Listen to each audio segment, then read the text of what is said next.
Nós trouxemos a informação por aqui, inclusive anteriormente, que Israel avaliava que um dos temores possíveis seria que o Irã arrastasse os Estados Unidos para negociações intermináveis, negociações sobre negociações que não chegariam a lugar nenhum.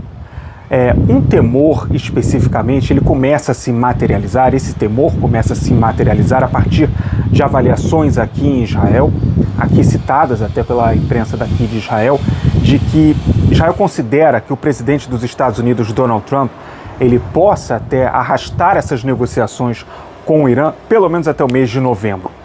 Por que novembro é um mês importante? Porque nos Estados Unidos acontecem as chamadas eleições, as chamadas midterms, que são eleições de meio de mandato nos Estados Unidos. Essas eleições colocam em jogo todos os assentos da Câmara dos Representantes e 1/3 dos assentos do Senado norte-americano.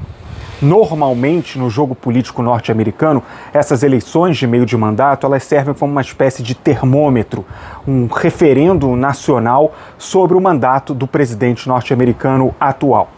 Importante lembrar que a maior parte da população norte-americana desaprovou a guerra contra o Irã por duas razões. Primeiro, pelos resultados econômicos, a questão da gasolina, e também porque, na avaliação da população norte-americana, segundo as pesquisas, o presidente norte-americano, o presidente dos Estados Unidos, Donald Trump, não conseguiu explicar de forma clara à população as razões pelas quais houve a necessidade desse enfrentamento militar.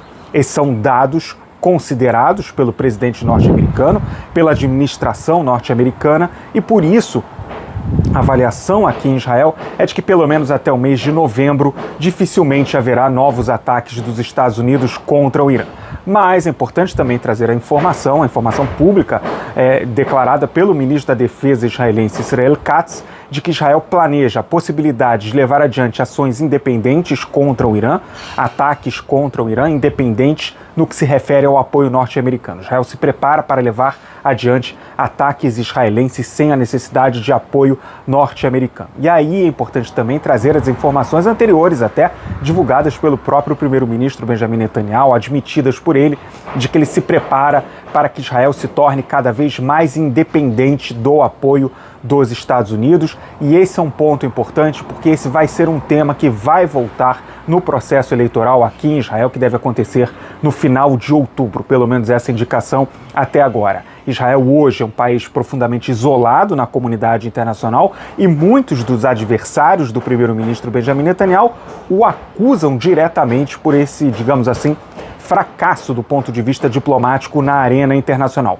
Como resposta a isso, o primeiro-ministro Benjamin Netanyahu tem declarado repetidamente que Israel se prepara para enfrentar os desafios por conta própria. No ano passado, inclusive, ele chegou a fazer um discurso que teve péssima repercussão aqui em Israel, fazendo uma comparação entre Israel e Esparta, de que Israel deveria se preparar para ser produtor e autossuficiente em todos os aspectos, como se não precisasse de alianças internacionais. Israel se prepara sim para a possibilidade de produzir, do ponto de vista de armamento, ter cada vez mais autonomia e também no prazo de 10 anos, segundo o próprio primeiro-ministro Benjamin Netanyahu, se tornar absolutamente independente do auxílio econômico orçamentário do governo dos Estados Unidos, até porque cada vez mais o jogo político interno norte-americano se torna